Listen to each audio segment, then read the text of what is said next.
السلام علیکم ناظرین، خبر شامل کرتے ہیں اسلام آباد سے، جہاں محکمہ موسمیات نے ملک بھر میں موسلا دھار بارشوں کی پیش گوئی کر دی، جبکہ پی ڈی ایم نے سیلاب کے خطرے کے باعث الرٹ بھی جاری کر دیا۔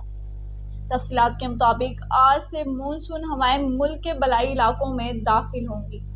23 اگست سے بارشوں کا سلسلہ شروع ہونے کا امکان ہے۔ بتایا گیا ہے کہ چترال، سوات، ایبٹ آباد، ہری پور، مانسہرہ، کوہاٹ، پشاور، مردان، صوبائی نوشہرہ میں تیز ہوائوں کے ساتھ بارش کا امکان ہے۔ 24 سے 26 اگست کے دوران لکھی مروت، ڈیرہ اسماعیل خان، بنوں، میاں والی، سرگودا، خوشاب، بکھر میں گرج چمک کے ساتھ بارش متوقع ہے۔